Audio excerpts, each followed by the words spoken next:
ৰাম আৰু ৰহিমে এইবাৰ বিহুতে 10 কেজি গাহৰি মাংস খালে 10 কেজি মাংস আনি খালে সতৰে শেষতে বহাগ মাহ আহিব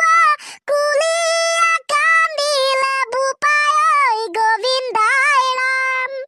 সতৰে শেষতে বিহু আহি পাবহি কুলিয়া বিনালে পিতাই গোবিন্দাই ৰাম কু কু মা কা অস্ট্ৰেলিয়া গুলিয়ে কান্দিলে মানে কু কু এনেই আপোনালোকৰ গানটো শুনি কেঁচা লাগে গা মানে লাগিলে ক'ব বুলি আশা কৰিলুং দেই আশা কৰিছ ঠিক আছে গানটো শুনি বহুত ভাল লাগিছে মস্তি লাগিছে কিন্তু তই যি মতে কুলি কান্দন দিছ এনেকুৱা লাগিছে শুনি এবাৰ বহাগত বিহুত বেলেগ কুলি নাহিলেও হ'ব কুলি চৰাই নাহিলেও হ'ব তোৰ কুলিৰ মাতেৰে সকলো ৰজন জনাই ফুৰিব কি ধুনীয়া প্ৰশংসা ভাল লাগিছে ভাল মোৰহে লাগিব লাগে চা আপোনাৰ লাগিলে যে মুখে প্ৰশংসা কৰিছে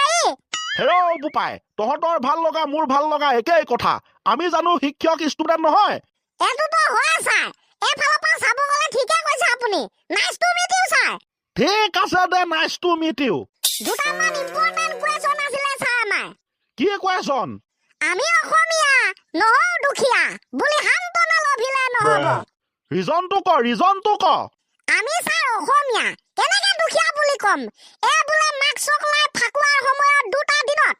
গুৱাহাটী নামৰ এই সুন্দৰ ধুনীয়া ডাঙৰ চহৰখনত কেৱল দুদিনতে 5 কোটিতকৈ অধিক বিক্ৰী হৈছে হুৰা কিমান হুৰা বিক্ৰী হৈছে 5 কোটি দামৰ যদি আমি মাক অষ্ট্ৰেলিয়া দুখীয়া হলুংহেঁতেন ইমান হুৰা কেনেকে কিনি খালুংহেঁতেন গুৱাহাটীতে 5 কোটিতকৈ বেছি বেলেগতো আছে হুৰা বিক্ৰী কিনাৰ কথা কৈছ ছাৰ হয় এই ৱাইন শ্বপৰ মালিক কেইটা তামান ধনী হৈছে বিজনেছ কৰিলেতো ধনী হ'বই না তাকো মদৰ ব্যৱসায় মদটো সকলোৱে খাবলৈ বিচাৰে না হয় না ছাৰ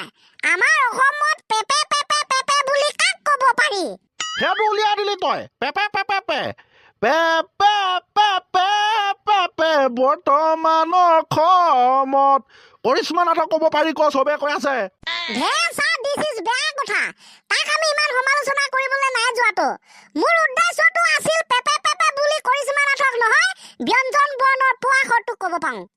পেপে পেপে বুলি ব্যঞ্জন বৰ্ণৰ পোৱাশৰটোক পপে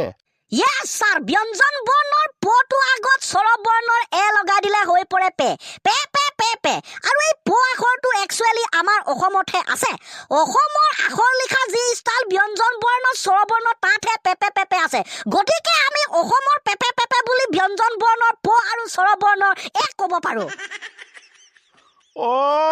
কথাটো ঠিকে কৈছ ভুল নহয় শুদ্ধকে কৈছ দেই এনেহে মই কৰিশ্মা নাথক পালোংগে চৰি দেই is okay sir no problem কাৰণ সেইটো বিষয়টো এতিয়া অসমত চলি আছে গতিকে এনেকুৱা এটা সিচুৱেশ্যনত বিষয়টো আহি পৰি ভুল কৰাটো কোনো ডাঙৰ কথা নহয় অকে ছাৰ বাৰু দে ঠিক আছে nice to meet you okay sir nice to meet you এইবাৰ আহিব লেভেলৰ কথা এটিটিউড কাক বোলে ছাৰ আপুনি ডেফিনেশ্যনটো দিয়ক আমি উদাহৰণ দিম এটিটিউড মানে সেইটো যিটো তই মানে এতিয়া ধৰি ল তোৰ এটিটিউড আছে তই এইটো কাম নকৰ তোৰ যিটো ষ্টাইল আছে তই নকৰই মানে কাৰণ তোৰ এইটো নকৰিলেও চলি যোৱা এটা তোৰ পাৱাৰ আছে তোৰ কনফিডেন্স আছে ৰাইট ছাৰ গতিকে তই এতিয়া এটিটিউডৰ উদাহৰণ দে অকে ছাৰ এটিটিউডৰ এটা ধুনীয়া সৰু সুৰা উদাহৰণ হৈছে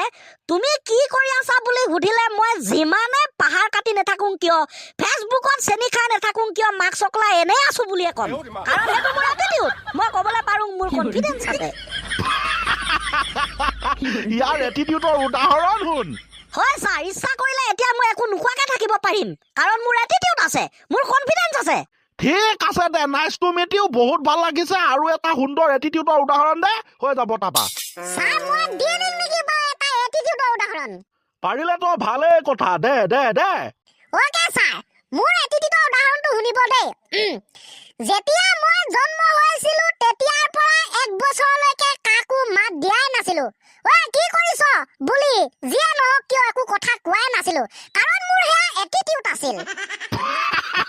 গাইছ মই কি কওঁ মাউঙেনে কি কওঁ ই বোলে জন্মৰে পৰা 1 বছৰলৈকে কথা কোৱাই নাছিল কাৰণ ইয়াৰ বোলে এটিটিউড আছিল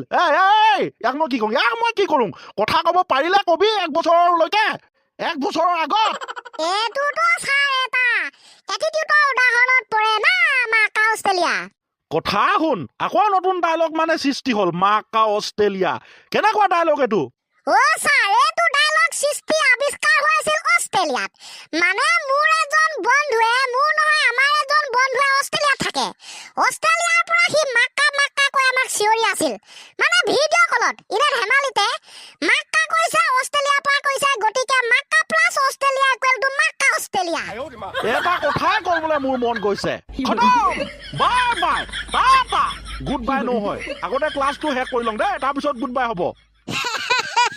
অ'কে ছাৰ ৰ'ব মই এটা সাধু কথা কম যিটো সাধু কথা আপুনি শুনিব তাৰপিছতে কি কৰিব এইটো আপুনিহে জানিব মই এটা সাধু কথা শুনিম তই কবি না হয় ছাৰ মই এটা সাধু কথা কম আপুনি শুনিব লাগিব দে বাৰু তেনে তই আৰম্ভ কৰ অ'কে ছাৰ এখন গাঁৱত সাধু নামৰ এজন ব্যক্তি আছিল যিজন ব্যক্তিয়ে ৰাতিপুৱা দুডাং দুপৰীয়া দুডাং মানে দুকাহী গধূলি দুডাং ভাত খাইছিল